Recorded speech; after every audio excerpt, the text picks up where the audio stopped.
स्वरों का जो अंतिम वर्गीकरण है, कुछ विद्वानों ने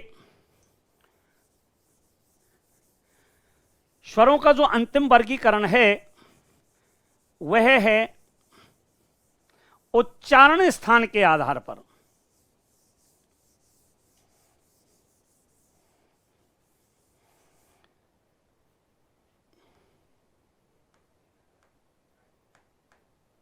उच्चारण स्थान के आधार पर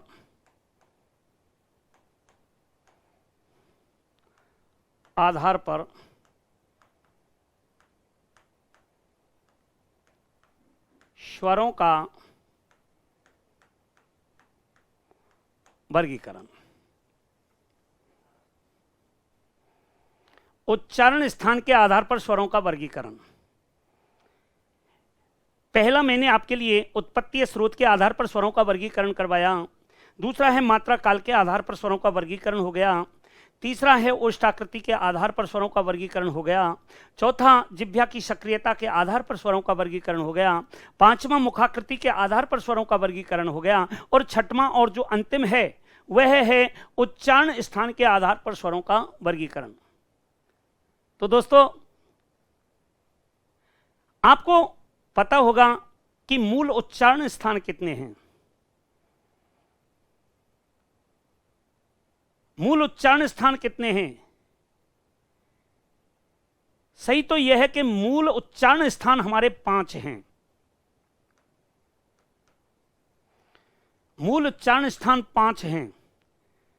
बाकी के जो उच्चारण स्थान हैं उन्हें संयुक्त उच्चारण स्थान कहते हैं।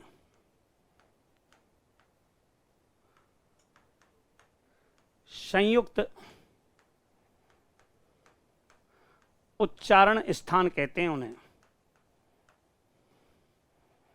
मूल उच्चारण स्थान आपके 5 हैं, ये फैक्ट है। ये जिसमें कंठ, तालु, मूर्धा, दंत और ओष्ठ। तो मूल उच्चारण स्थान 5 हैं और बाकी जो उच्चारण स्थान हैं उन्हें हम संयुक्त उच्चारण स्थान कहते हैं। जैसे कंठ तालु, कंठोष्ठ, तो उसमें अपने आप ही संयुक्त रूप बोल रहे हैं कि कंठोष्ठ।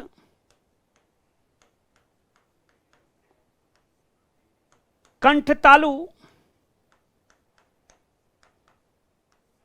अपने आप स्पष्ट हो रहा है कि कंठ और ओष्ठ यानी 2, और ये कंठ और तालु यानी 2, ये है। तो आपको इस चीज का बिल्कुल ध्यान रखना है कि हमारे जो मूल उच्चारण स्थान है वो 5 हैं। नंबर 1 कंठ। कंठ, कंठ को ही नंबर 1 पर क्यों रखा है? ओठ को क्यों नहीं रखा? भाई ये भी बात दिमाग में आनी चाहिए कि आखिर ऐसा क्या है कि कंठ को ही नंबर 1 दिया गया है और ओष्ठ जो है उसको नंबर 5 दिया गया है। बिल्कुल भाई कोई भी बालक पूछ सकता है कि साहब कंठ को ही नंबर 1 क्यों दिया है, ओठ को क्यों नहीं दिया है, जबकि ओठ तो हमारा सबसे पहले आता है। लेकिन सुनिए, सांस को, प्राणवायु को लेते समय आप किसी भी वर्ण का उच्चारण नहीं कर सकते, केवल एक ये ध्वनि आती है और कोई ध्वनि नहीं आती है। और जब आप प्राणवायु को बाहर छोड़ते हो, निश्चित है कि ध्वनि नाभि से, प्राणवायु फेफड़ों से जब ध्वनि का आपकी प्राणवायु के साथ संगम होता है तो सबसे पहले टकराती है वो कंठ से। यानी प्राणवायु जब सबसे पहले आपके फेफड़ों से और ध्वनि नाभि से निकल करके जब संयुक्त रूप से टकराती है तो वो सबसे पहले आपके कंठ से टकराती है। इसलिए उच्चारण स्थानों में सबसे पहला नाम दे दिया कंठ। उसके बाद में जो दूसरा नंबर आता है वह है तालु। तालु यानी जो ऊपर आपके जो नक नग्र छिद्र हैं उनके पास में, नाक के जो छिद्र हैं गले में उतरते समय जो नाक के छिद्र हैं उनके पास का जो स्थान होता है उसे कहते हैं तालु। तो उसके बाद जो प्राणवायु और ध्वनि किससे टकराती है? तालु से टकराती है, इसलिए इसको कह देते हैं तालु।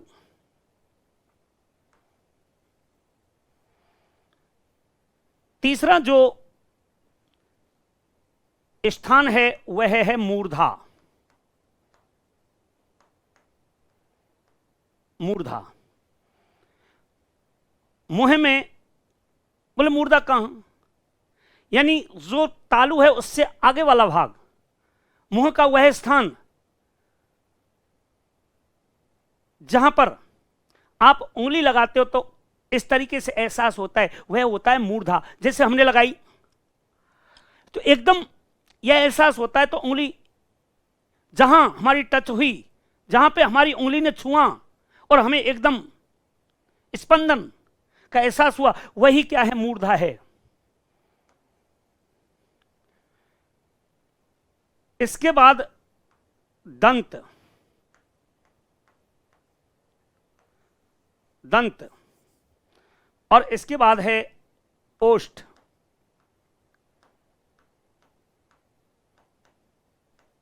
ओष्ठ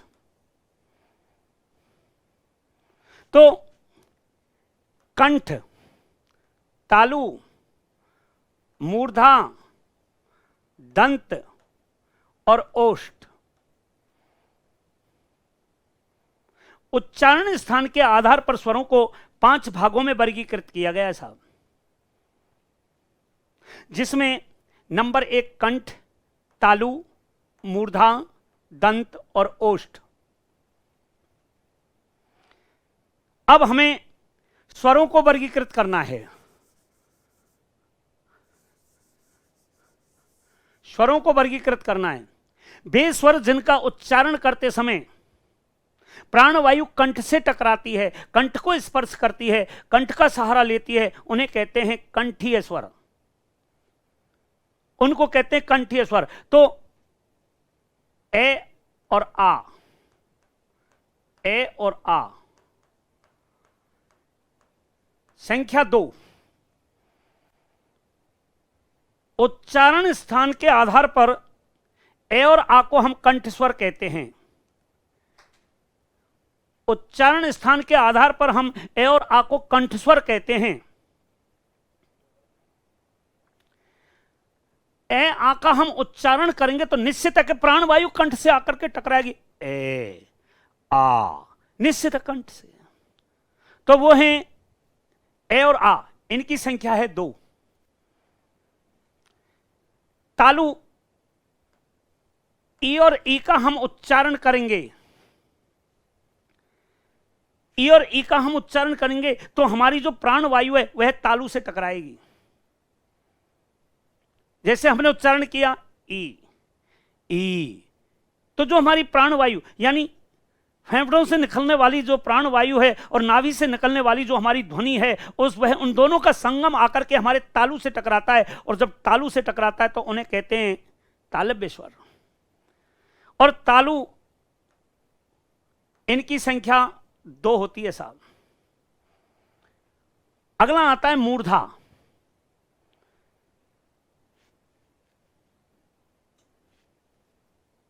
जिन स्वरों का उच्चारण करते समय प्राणवायु मूर्धा से आकर टकराती है, मूर्धा से आकर टकराती है, उन्हें कहते हैं मूर्धा। यानी मूर्धा से टकराती है, उन्हें कहते हैं मूर्धा स्वर या मूर्धन्य स्वर। और उनकी संख्या 1 है बस, री। री, हम री का उच्चारण करेंगे, देखा आप, प्राणवायु निकल करके और जीभ का सहारा लेकर के हमारी जो मूर्धा है वहां पर टकराएगी, री। तो री को हम मूर्धन्य स्वर कहते हैं। इसकी संख्या 1 है, इसकी संख्या 1 है। इसी प्रकार से दंत, वे स्वर जिनका उच्चारण करते समय प्राणवायु दंत से आकर के टकराती है, उन्हें दंतीय स्वर कहते हैं। लेकिन दंत से किसी भी स्वर का उच्चारण नहीं किया जाता है। अब एक प्रश्न यहां आता है, अगर प्रश्न आ गया कि दंतीय स्वर हैं तो कोई भी नहीं है, इसलिए हम यहां पर नील लिख देते हैं। नील यानी नहीं, किसी का भी उच्चारण नहीं होता है साहब, ये है। आगे आता है ओष्ठीय स्वर। वे स्वर जिनका उच्चारण करते समय प्राणवायु, वे स्वर जिनका उच्चारण करते समय प्राणवायु ओठों से आकर टकराती है, उन्हें कहते हैं ओष्ठ स्वर। और ऊ, ऊ संख्या हुई 2, संख्या हुई 2, तो 2 और 1 3, 2 5 और 2 7, जबकि स्वरों की संख्या है 11, जबकि स्वरों की संख्या है 11। ध्यान दें, अब उच्चारण स्थान के आधार पर जो स्वर हैं और मूल उच्चारण स्थान, मूल उच्चारण स्थान, उच्चारण स्थान,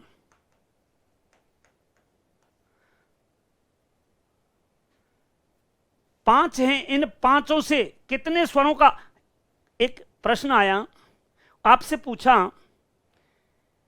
कि मूल उच्चारण स्थानों से कितने स्वरों का उच्चारण किया जाता है, तो आप निसंकोच होकर के 7 बताइए। क्यों मैंने मूल बोला है? मूल उच्चारण स्थान से कितने स्वरों का उच्चारण किया जाता है, तो 7 स्वरों का उच्चारण मूल उच्चारण स्थान से किया जाता है। अब आपके ध्यान में एक आया होगा कि जब 7 का मूल उच्चारण स्थान से किया, बाकी के जो स्वर हैं 4, ये क्या है? नहीं, बिल्कुल सही। आप देखिए, आपको ध्यान देना है कि अब जो ए, आई, ओ, औ, ये हैं, ये 4 स्वर जो हैं, इनका उच्चारण कहां से किया जाता है? बिल्कुल सही है। देखिए, मूल उच्चारण स्थान से तो आपके 7 का वर्गीकरण किया जाता है, जिसमें कंठ से ए आ 2 हुए, तालु से ई 2 हुए, मूर्धा से री 1 हुआ, दंत से किसी का भी उच्चारण नहीं किया जाता है, ओष्ठ से ऊ 2 हुए, इसलिए 2 और 1 3, 2 5, 2 7, यानी 7 स्वरों का जो उच्चारण है वह मूल उच्चारण स्थान से किया जाता है। जबकि ये जो 4 स्वर हैं, जिन्हें संयुक्त स्वर कहते हैं,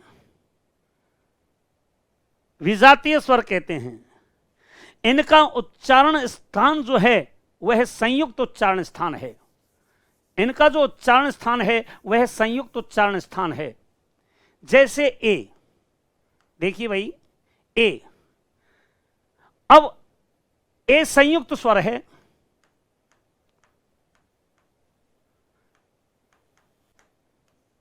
ए संयुक्त स्वर है। जब संयुक्त स्वर है तो उच्चारण भी संयुक्त स्थान से होगा, निश्चित है। ए जो है, ए धन ई बराबर ए, ए है। अब आप देखिए, ए का उच्चारण क्या है? कंठ। ई का उच्चारण स्थान क्या है? तालु। जब ए का उच्चारण स्थान कंठ, ई का उच्चारण स्थान तालु, और ए और ई से मिलकर बना है ए, ए और ई से मिलकर बना है ए। क्यों? ऊपर लिख दिया मैंने, संयुक्त स्वर। ए को हम संयुक्त स्वर कहते हैं। जब संयुक्त स्वर ए है तो निश्चित है कि इसका उच्चारण भी संयुक्त उच्चारण स्थान होगा, इसलिए ए का उच्चारण स्थान कंठ तालु है। ए का उच्चारण स्थान कंठ तालु। जब ए का उच्चारण स्थान कंठ तालु है, दूसरा है आई।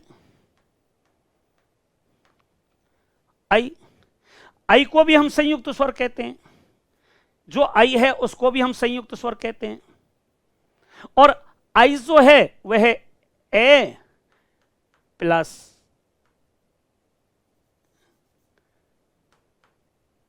ए, आई।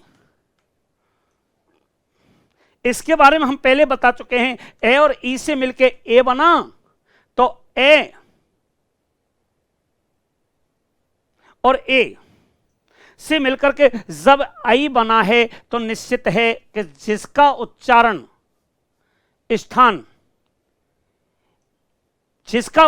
स्थान कंठ तालु है ए का, तो वही उच्चारण स्थान आई का होगा। तो इसलिए कंठ तालु से आपके ए और आई का उच्चारण किया जाता है साहब, ए आई। इनकी संख्या 2, इनकी संख्या 2। ए और आई का उच्चारण कंठ तालु, क्यों इन्हें संयुक्त स्वर कहते हैं? जब संयुक्त स्वर कहते हैं तो संयुक्त में ए और ई से मिलके ए का उच्चारण स्थान कंठ, ई का उच्चारण स्थान तालु, तो ए और ई मिलके ए हुआ, तो ए और आई का उच्चारण स्थान अपने आप कंठ तालु हुआ, कोई दिक्कत नहीं है। तो ये एक हैं आपके ओ और औ, ये भी आपके संयुक्त स्वर हैं, ये भी आपके संयुक्त स्वर हैं। क्यों? इन्हें सजातीय विजातीय स्वरों के योग से पूर्ण किया जाता है। अब ओ और औ जो हैं इनको, अब ओ ए प्लस उ, ए का उच्चारण स्थान आप देखिए वही कंठ, तो यहां कंठ और उ का उच्चारण स्थान आप देख लीजिए, आप उ का उच्चारण स्थान क्या है इनमें, तो उ का उच्चारण स्थान यहां ओष्ठ है, उ का उच्चारण स्थान ओष्ठ है, तो कंठ ओष्ठ, कंठोष्ठ। क्यों?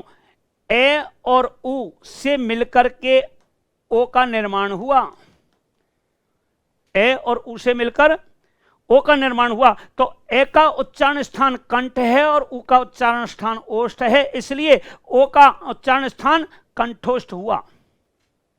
और जो औ है, औ वह ए प्लस ओ से मिलकर बना है, जिसमें जब ओ का उच्चारण स्थान ए और उ के रूप में ओ आ गया तो औ का उच्चारण स्थान ए प्लस ओ है, तो वही कंठ तालु, वही कंठ तालु से औ का उच्चारण हो रहा है। इसलिए अब प्रश्न देखिए, आ गया कि मूल उच्चारण स्थान से कितने स्वरों का उच्चारण किया जाता है, तो 7, जिसमें कंठ से 2, तालु से 2, मूर्धा से 1, दंत से, इसका विशेष ध्यान रखना है आपको, वो यहां से प्रश्न पूछता है कि कितने स्वरों का उच्चारण दंत से होता है। बस आपको ध्यान रखना है इस चीज का कि दंत से किसी भी स्वर का उच्चारण नहीं किया जाता है, इसलिए मैंने यहां नील कर दिया, नहीं किया जाता साहब किसी भी दंत का उच्चारण, दंत से किसी भी स्वर का उच्चारण नहीं है, दंत उच्चारण स्थान किसी भी स्वर का, इसलिए मैंने यहां पर नील कर दिया। और ओष्ठ से आपके उ और उ 2 स्वरों का उच्चारण किया जाता है, तो मूल उच्चारण स्थान से 7 स्वरों का उच्चारण किया जाता है। जबकि आपको मैं बता देता हूं, संयुक्त उच्चारण स्थान जिसमें कंठ तालु, संयुक्त उच्चारण स्थान जिसमें कंठ तालु से ए और आई का उच्चारण किया जाता है, क्यों? एक ए जो है वह ए और ई विजातीय स्वरों से मिलकर बना है ए, तो ए का उच्चारण कंठ है और ई का उच्चारण स्थान तालु है, और ए और ई से मिलकर ए बना है, तो कंठ तालु से इसका उच्चारण हुआ, कंठ तालु से इसका उच्चारण हुआ। इस प्रकार से ए और आई का जो उच्चारण है वो है संयुक्त रूप से किया जाता है। इस प्रकार से जो स्वरों का वर्गीकरण है वह उच्चारण स्थान के आधार पर पांच मूल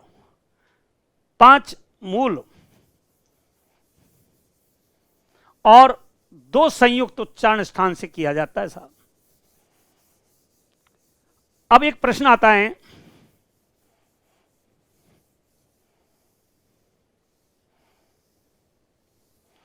हाँ जी, तो दंत से किसी भी स्वर का कोई उच्चारण नहीं किया जाता। मूल उच्चारण स्थान आपके 5 हैं, जिनमें कंठ, तालु, मूर्धा और दंत, ओष्ठ। दंत से किसी भी स्वर का उच्चारण नहीं किया जाता है, यह आपको ध्यान रखना है। इसलिए जो विद्वानों ने 6 रूपों में स्वरों का वर्गीकरण किया है, मैंने आपके सामने उसको वर्गीकृत कर दिया है। आगे स्वरों से संबंधित कुछ प्रमुख बातें हैं, उनको आप ध्यान रखना। स्वरों से संबंधित प्रमुख बातें उनको आप ध्यान रखना। ये नंबर 1, सभी स्वरों को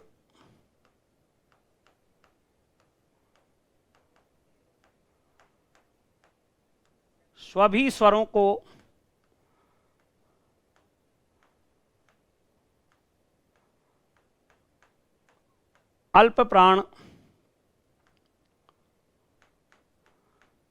ध्वनि कहते हैं।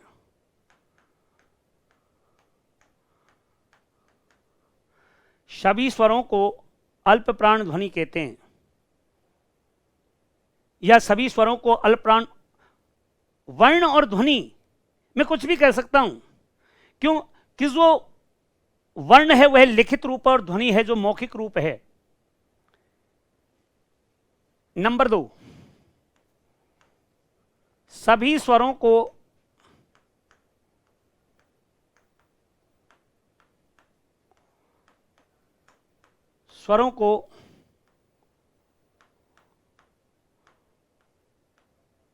घोष ध्वनि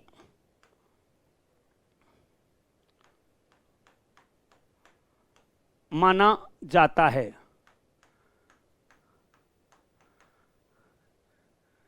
आगे की क्लास में मैं इसको आपको इस चीज को बताऊंगा कि अल्प प्राण क्या होता है, घोष क्या होता है। अल्प प्राण क्या होता है, घोष क्या होता है, और इनकी गणना, स्वरों की गणना अल्प प्राण के रूप में और घोष के रूप में क्यों की जाती है, ध्यान रखना। अगला है 3,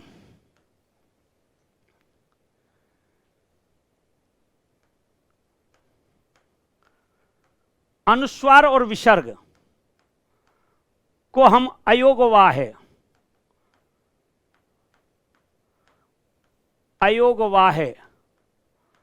ध्वनि कहते हैं।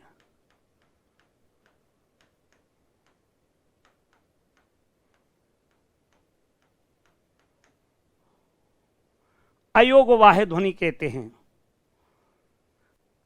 अयोगवाह्य ए के योग के साथ वाह यानी बहने वाली, अनुस्वार और विसर्ग बिना स्वर के प्रयोग नहीं किए जाते हैं, बिना स्वर के प्रयोग नहीं किए जाते हैं। ध्यान रखना, आपने संस्कृत में भी पढ़ा होगा राम है, इस प्रकार से आता है। कभी भी आपने यूं नहीं पढ़ा होगा राम है। क्यों? यहां ये जो वर्ण है वह स्वर रहित हो गया, इसलिए ये गलत है। यहां कहा है कि अयोग वाह ध्वनि, ये जो विसर्ग है ये यहां इस में के बाद आया है, में ए है, स्वर है, अंत में जो ध्वनि है वह स्वर है, इसलिए यहां विसर्ग का प्रयोग किया। यहां गलत है, वर्जित है, नहीं किया जाता। इसलिए अंग एह अयोग वाह ध्वनि है। और अयोग वाह कहते हैं ए यानी स्वर, एक तरह से स्वरों के साथ प्रवाह करने वाली, स्वरों के साथ प्रवाह करने वाली। वैसे अयोग जिसका कोई योग नहीं फिर भी प्रवाहित होती है, जिसका कोई योग नहीं फिर भी प्रवाहित होती है, और जब प्रवाहित होती है तो वह स्वरों के साथ प्रवाहित होती है। इसलिए अंग और एह को हम अयोग वाह ध्वनि कहते हैं। इससे हम क्यों कि इसका प्रयोग बिना स्वरों के नहीं किया जाता, इसका प्रयोग स्वरों के साथ ही किया जाता है, इसलिए इसको अयोग वाह ध्वनि कहते हैं। नंबर 4 है औ। औ आपने बहुत देखा होगा। औ औ जो है इसे आगत स्वर कहते हैं। आगत स्वर, आगत स्वर आया हुआ,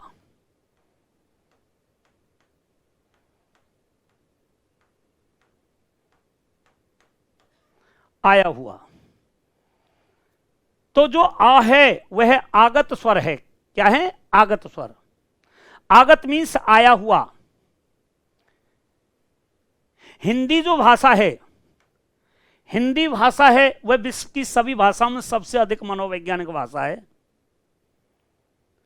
हिंदी जो भाषा है वह सभी भाषाओं में सबसे अधिक मनोवैज्ञानिक भाषा है।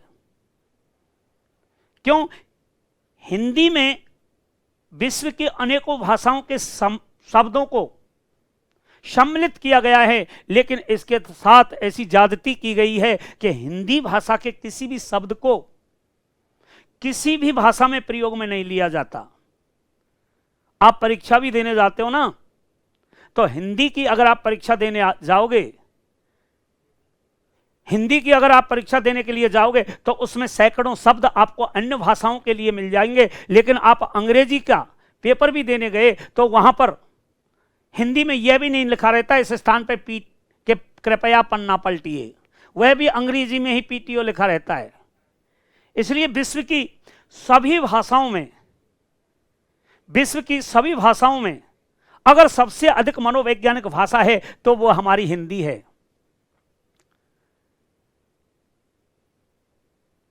हिंदी है। इसी प्रकार से जो अ है इसको आगत स्वर कहते हैं। अ को आगत स्वर कहा है। आगत मीन्स आया हुआ, आया हुआ मीन्स अंग्रेजी, अंग्रेजी भाषा से आया हुआ एक वर्ण, एक ध्वनि, इसका प्रयोग, इसका प्रयोग हम हिंदी भाषा में जो अंग्रेजी शब्दों का प्रयोग करते हैं, हिंदी भाषा में जो अंग्रेजी शब्दों का प्रयोग करते हैं उसमें इस अ का प्रयोग किया जाता है।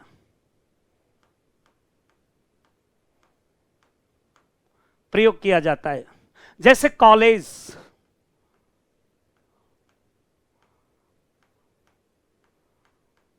College, monitor,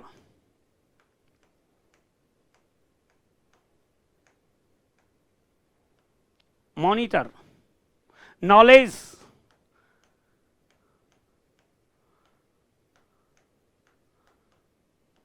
knowledge. तो कॉलेज अंग्रेजी, मॉनिटर अंग्रेजी, नॉलेज अंग्रेजी, लेकिन इन शब्दों का यदि हिंदी में प्रयोग किया जाए तो आगत स्वर का प्रयोग करके ही इनको लिखा जाता है, जैसे कॉलेज, मॉनिटर, नॉलेज, यहां पर आगत स्वर। तो अंग्रेजी भाषा के शब्दों का जब प्रयोग हिंदी में किया जाए और उनमें स्वरों की आवश्यकता पड़ती है तो उसमें केवल आगत स्वर का प्रयोग किया जाता है, जैसे कॉलेज, मॉनिटर, नॉलेज। स्वरों से संबंधित, इसलिए पुनः रिपीटेशन देखें आप। मनुष्य एक सामाजिक प्राणी है, अपनी अनुभूति को अभिव्यक्त करने के लिए उसने एक जरिया ढूंढा। अनुभूति एहसास, जैसे कोई हमारे चंटी मारा तो वो अपने आप दर्द हुआ, हमने कहा दर्द हो रहा है, ये होती है अनुभूति, और हमने अभिव्यक्त कर दिया कि दर्द हो रहा है। तो अनुभूति को अभिव्यक्त करने का जो माध्यम होता है वह भाषा कहलाता है साहब। भाषा को 3 भागों में वर्गीकृत किया गया था। एक सांकेतिक भाषा जिसे संकेतों के माध्यम से, एक है मौखिक भाषा जिसे ध्वनि के माध्यम से, एक है लिखित भाषा जिसे वर्णों के माध्यम से अभिव्यक्त किया गया। भाषा की एक वर्णमाला होती है, और वर्णमाला के बारे में मैंने बताया कि किसी भी भाषा के वर्णों के क्रमबद्ध समूह को अपन क्या कहते हैं? वर्णमाला कहते हैं। भाषा चाहे कोई भी हो, लेकिन उस भाषा के जो वर्ण हैं उनका व्यवस्थित एवं क्रमबद्ध जो रूप होता है वही वर्णमाला होती है। हिंदी की भी एक वर्णमाला है, और हिंदी की जो वर्णमाला है उसे 2 भागों में वर्गीकृत किया गया। एक को स्वर कहा गया और दूसरे को व्यंजन। स्वर किसे कहते हैं? बे वर्ण ध्वनियां। अब देखो, वर्ण और ध्वनि, मैंने जब तक मैं आपके लिए वर्ण विचार टॉपिक पढ़ाऊंगा उसमें एक वर्ण और ध्वनि सुनने को मिलेगा। तो मैंने पहले कह दिया, वर्ण तो आपका लिखित रूप है और ध्वनि मौखिक रूप है। और वो मौखिक रूप ध्वनि के रूप में अभिव्यक्त होता है। अभी रीट लेवल सेकंड में क्वेश्चन पूछा गया कि भाषा की सबसे छोटी मौखिक अभिव्यक्ति है। भाषा की सबसे छोटी मौखिक अभिव्यक्ति है, मौखिक रूप है। छात्रों ने वर्ण कर दिया, जबकि ध्वनि होना चाहिए। इसलिए वर्ण और ध्वनि, पहले कह रहा हूं, जो वर्ण है वह तो लिखित अभिव्यक्ति है और ध्वनि है वो मौखिक अभिव्यक्ति है। तो स्वर और व्यंजन 2 भागों में वर्गीकृत किए। स्वर किसे, यानी स्वर वे वर्ण ध्वनियां जिनका उच्चारण करते समय प्राणवायु में किसी प्रकार की कोई रुकावट नहीं आए, उन्हें कहते हैं स्वर। अबाध गति से प्राणवायु बाहर निकले, फिर मैं बता रहा हूं कि ध्वनि का उद्गम स्थल नाभि और प्राणवायु का जो बाहरीकरण होता है वो फेफड़ों से होता है। जब नाभि से निकल करके ध्वनि फेफड़ों से निकलने वाली प्राणवायु से टकराती है तो एक कंपन, ध्वनि, घोष होता है साहब। तो बेवर्ण ध्वनियां जिनका उच्चारण करते समय प्राणवायु में किसी प्रकार की कोई रुकावट नहीं आए, उन्हें अपन स्वर कहते हैं। और जो रुकावट आ जाए उन्हें व्यंजन कहते हैं। स्वरों की संख्या 11 होती है। उन 11 का वर्गीकरण 6 रूपों में मैंने आपके लिए वर्गीकृत करके बताया, जिसमें एक है उत्पत्ति या स्रोत। उत्पत्ति या स्रोत के आधार पर मैंने स्वरों का वर्गीकरण किया। 2 है मात्रा काल के आधार पर मैंने स्वरों का वर्गीकरण किया। 3 है आपका जिह्वा की सक्रियता के आधार पर मैंने स्वरों का वर्गीकरण किया। 4था ओष्ठाकृति के आधार पर मैंने स्वरों का वर्गीकरण किया। 5वां मुखाकृति के आधार पर स्वरों का वर्गीकरण किया। और 6वां जो है मैंने उच्चारण स्थान के आधार पर स्वरों का वर्गीकरण किया। आगे मैं अगली कक्षा में मैं आपके लिए व्यंजनों के वर्गीकरण को लेकर के आऊंगा। तब तक के लिए धन्यवाद।